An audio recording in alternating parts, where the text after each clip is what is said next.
I'm ready to go live.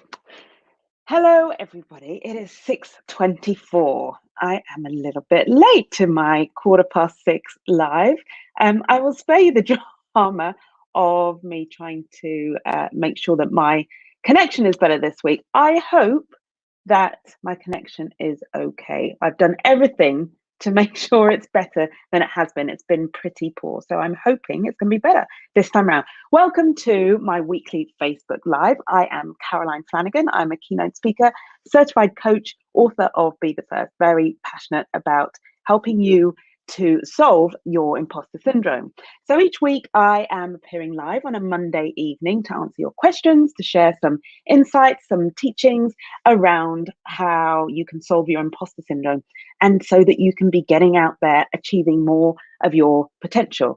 Why not make this the year 2021 when you stop playing small, when you stop hiding, stop avoiding those opportunities that you know all too well are the right opportunities for you, that the opportunities that are going to level you up, either in your career or in your business. Like, let's make this year the year that we're brave together. One of the things I think as a result of lockdown and last year and everything that happened was a feeling of like all bets are off almost. You know, we kind of have had to scrap the old way of doing things, throw everything out. And what we're going to be seeing, I hope, as things start to open up, is a rebuilding of our lives and getting back to some of the norms from before. But it's also a great opportunity, isn't it, to start introducing some new behaviors and, yeah, making some new plans, having some new objectives and goals. And I think that one of our objectives and goals, certainly one of mine, is, and I'd love it if you would join me as well, is to go big this year, to have a bit of a what have I got to lose approach to your ambitions this year, really to see what is possible. And that's what I'm here to help you do. I'm on this journey as well. I might be a little bit ahead of you, given that it's my day job to be working in this space, but I'm also on it. I'll always be on it, this journey of trying to push myself, rise to the challenges, and step up to my potential. And I'd love it if you would too. So today's topic is internalizing your success. And my question to you then this evening is, well, do you? Do you actually stop and internalize your success? What do I mean by that? I mean, do you, after you've achieved something, actually take stock, give yourself a pat on the back, really recognize what you've achieved, what that says about you, and the new version of yourself you've become as a result of that success? Now, I'm going to take a wild guess and guess that the answer to that question is no. You really don't do that. And there's two reasons why I'm pretty sure you don't do it. First of all, as it probably sounds, it can be, well, it's certainly a little bit more time consuming than just achieving something and then getting on with everything else that is going on in your life. It actually requires effort to stop and internalize your success after you've actually achieved it. And another reason why I'm pretty sure, certainly my fellow imposter syndrome sufferers out there, why I'm pretty sure you're not internalizing your success is, well, because you have imposter syndrome. And it is one of the features of imposter syndrome that you really struggle to internalize your success. You don't know how to do it. In fact, you're genetically made or wired in a way that doesn't allow you to do that, because guess what? You're too busy having to move to the next success to either avoid being exposed, right? Through fear of being found out that maybe your success is down to luck, or you don't deserve to be where you are. So it's kind of the way your brain works, is to not want to sit and dwell on a success, because that makes you too vulnerable, right? You have to keep going. And that's totally normal. I have it so much all the time. I've always had it. I'm kind of a compulsive achiever in the sense that I'm always looking for the next achievement. But what I want to say to you today is that it's not the trait or the tendency to do that that is a bad thing. All we need is a strategy to slow ourselves down, a strategy for actually stopping for long enough to internalize your success as you go. So why bother? Why is it even so important? Well, I don't know about you, but I found it before I learned how to internalize my successes as I go. I found it so frustrating, completely exhausting to be facing the next challenge. And even though I may have had a success or an achievement in the recent past, to be coming to the next challenge completely as if I'd never had any success in my life before, as if I was starting from scratch and knew nothing and had no experience. I wasn't bringing along the benefit of any confidence that I should have gained from what I have done previously, what I've achieved previously. I wasn't bringing it to my current task, to the present. I wasn't showing up as a person who has achieved success in the past. Why is that a problem? Well, I'll tell you, it's certainly a problem if, for example, you're about to step onto a stage or start speaking in front of a huge audience who want to hear what you have to say about your area of expertise. And if you show up as a person who's never had any successes in that area, never had any experiences in that area, and you show up as just somebody who's very fearful in that moment, you're not going to be able to perform at your best. You're not going to be able to convey your value, and you're going to have a terrible time feeling stressed and anxious if you're not able to draw on, relate to the successes, the achievements you have in the past. So I think I'm pretty confident that, like me, you would really like to be able to move from success to success. And we'll talk about what I mean by success in a moment, but move from success or achievement to the next one and be growing in confidence as you go, be evolving as you go. It's much better. Every time you then show up to the next challenge, you're bringing a little bit more courage and confidence with you. So, a super important reason. Okay, so what is the answer then? How do we internalize our success? Well, I'm going to keep it short today. I just want to offer a few suggestions, a few questions that I suggest that you start to ask yourselves going forward so that you can start to be, regardless of what's happened in the past. And there is, some of the work that I do with clients, I do go back and look at past achievements and how we can internalize the success of those. And that is really important work to do, but definitely work to do in a kind of longer session or a workshop or a coaching session with me. But just for now, in terms of giving you benefit from this session, here's what I suggest that you do. So have a think about a goal you've got coming up, a project, a challenge, anything that you've got coming up that is potentially you might feel that it might be quite difficult or challenging, you're not looking forward to, you might be doubting yourself. So think about that and try to bring something to mind. Now, by way of example, for me, I know I've got a big talk coming up in a few weeks, but already I know it's there. I'm thinking about it first thing in the morning when I wake up, and I can feel my imposter syndrome anxiety is just there. It's on a low simmer at the moment. But based on how I often or typically react in the build up to a big talk, I know it's going to get bigger and bigger. It's going to grow.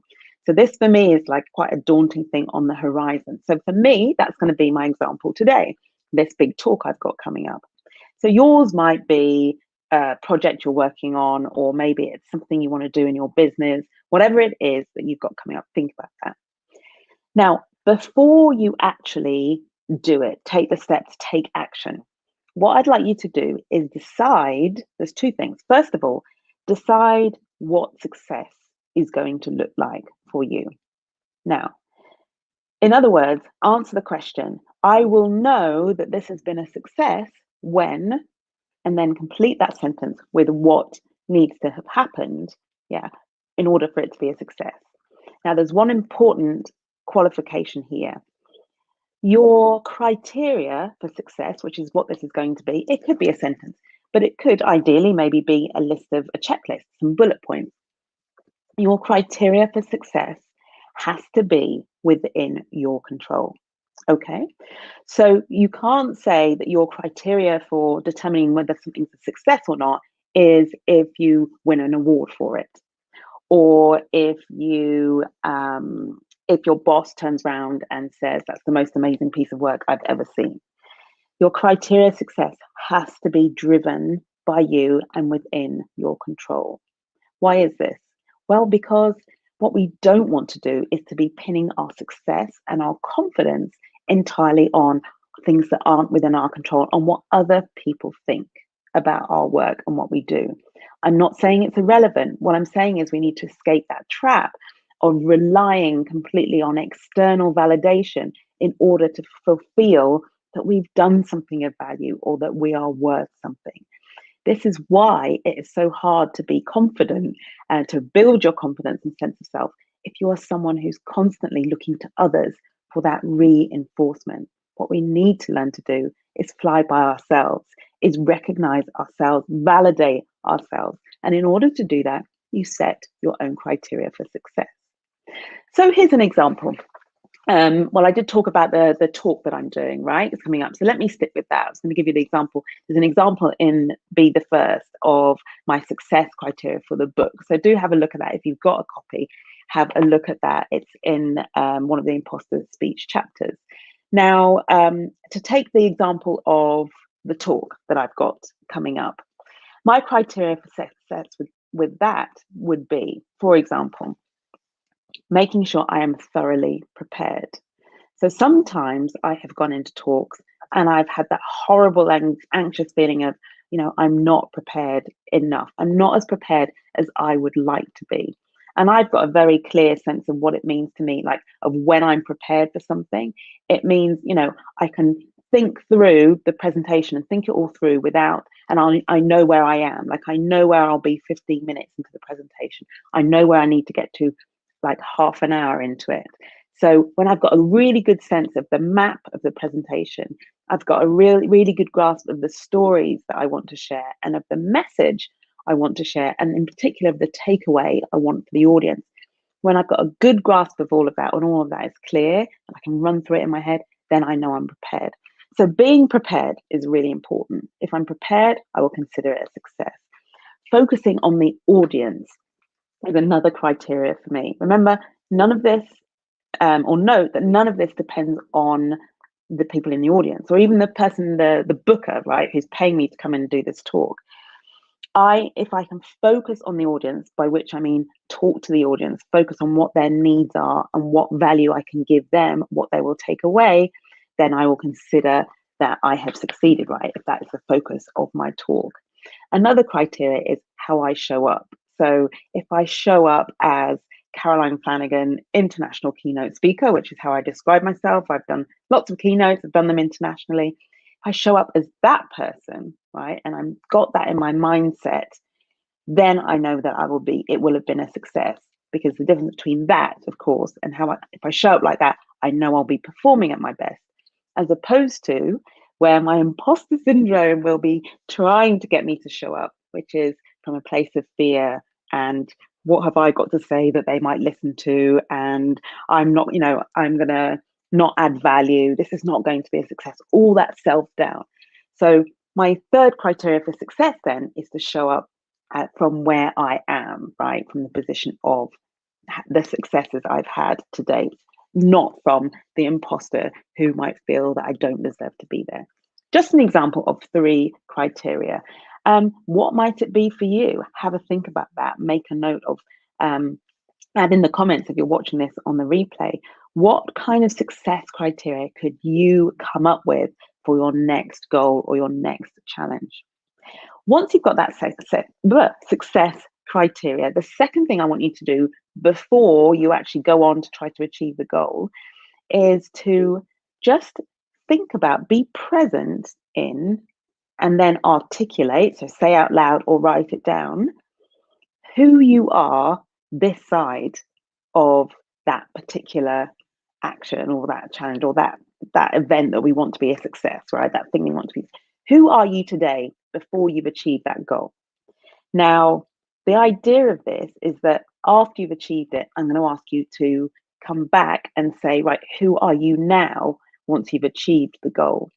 And the reason for that is because every achievement, every success, and actually, by the way, every disappointment, every failure, we are growing through every single one of those steps. And in order to appreciate that growth and recognize that growth, and that's what makes something a success that we want to internalize, in order to recognize that, we have to consciously draw our attention to who we are before we achieve the goal, right? And then who we become. None of this will happen without you. None of it will happen by itself. You need to, yes, deliberately do the work of recognizing it. So by way of an example, so give me an example of what my success criteria are, right? Now looking at who I am before doing this talk. So what would I write down? I would write down things like, I'm someone who hasn't given a talk to this type of audience before. So the audience in question are incredibly high level audience, quite intellectual. I mean, my typical audience of lawyers, professionals, whatever, they're pretty smart. You guys are really smart. It's not that I'm not used to talking to smart people. It's more that I'm not used to talking as my main audience to a group of, like, you know, people who are professors and CEOs of very big companies. So it's a very, very top heavy, high level group. Right now, I am a person who finds that a little bit intimidating and makes me feel nervous. I've never done it before. I'm not really sure how it's going to go. Right now, I'm a person who's talked to big audiences of professionals. I've done some talking now on Facebook Lives, and I've done a little bit of YouTube stuff. That's who I am right now as a speaker, right? Fast forward to after the event, when I've done it, who will I be? I will be someone who's spoken to an audience of CEOs, COOs, and professors from all over the world. I will be that person. Yeah. And in between that, there's some massive growth that I'm going to be going through in order to become that person. So what does that mean? I mean, I've just talked about, okay, just doing the actual act. I haven't done this, and then I become the person who has done this. But also important to take it further. I'm the person who actually, in order to do this, I need a lot of courage. It's a leap of faith. I'm going to be working really hard to try and get it right, to prepare really well. But I'm a person who doesn't know what I'm capable of in front of this audience. The person I become after I've done it and it's gone well, because it's going to go well, is a person who then I've seen what I'm capable of. I've seen what's possible. And that means I can start to build some confidence in myself, in my ability to speak to that caliber of audience, because I've done it, because I've gone through it. So look, it sounds probably like it really depends on that event being a success and not being a failure. I'm going to be talking about failure in another session. I don't want to get into it too much right now. But on the assumption that that event goes, I've got my success criteria. I can tick off my success criteria because it's within my control. So everything I can do, I can control how successful that is. The other side of that, suddenly I've become a person who has to act from courage to a person who can now act from the confidence of being able to do it. So I've internalized the success, yeah, and turned it into confidence. Now, hopefully that's making sense for you. So the 3 bits of advice, just to recap for you. First of all, determine your success criteria. Second of all, oh, and remember they have to be within your control. Second of all, like get a snapshot. I'm mumbling on my words this evening, of who you are before the success. Write that down. Make it a description of who you are. Make it bullet points. But like capture who you are, because you won't be the same person after you've gone through that success. So get it down on paper. And then you're going to show up, right? You're going to do your project, do your task, whatever, have your success, right? Based on your criteria. And then you are going to capture who you are after the success.